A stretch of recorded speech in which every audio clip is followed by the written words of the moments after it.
এয়া কি ৰান্ধিলোঁ বাৰু গম পাইছেনে? চিনি পাইছেনে বাৰু? নিশ্চয় পাইছে চিনি। এয়া হৈছে কঁঠাল। আকৌ খালোঁ কঁঠাল। এইকেইদিন কঁঠাল খাই আছোঁ বুলি ক'ব পাৰি। নিজৰ ঘৰৰে যে যেতিয়া মন যায় তেতিয়াই খাইছোঁ। আৰু ৰাতিপুৱা এইফালে কৰিলোঁ আলু পিটিকা।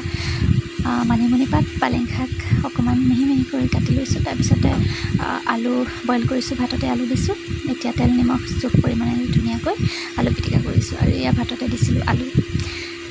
আজি ৰাতিপুৱাই জহা চাউলৰ ভাত বনালোঁ। আৰু আজি দিনটো যিহেতু ঘৰতে আছিলোঁ সেইকাৰণে ৰাতিপুৱাই ভাবিলোঁ আলু পিটিকাৰ ভাত খাম। তাৰপিছত দুপৰীয়া ৰান্ধিম আৰু কঁঠালৰ চব্জিখন আকৌ দুপৰীয়া ৰান্ধিছিলোঁ। তাৰপিছত ভিডিঅ'টো কিন্তু একেলগে এডিট কৰি দিছোঁ।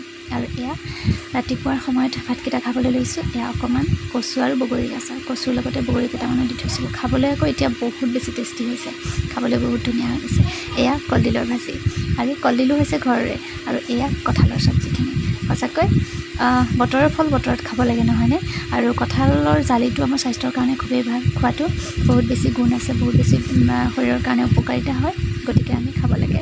আজিৰ ভিডিঅ'টো কেনেকুৱা আছিলে জনাবলৈ নাপাহৰিব। পুনৰ এটি নতুন ভিডিঅ'লৈ আকৌ আহিম আপোনালোকৰ মাজলৈ। ধন্যবাদ।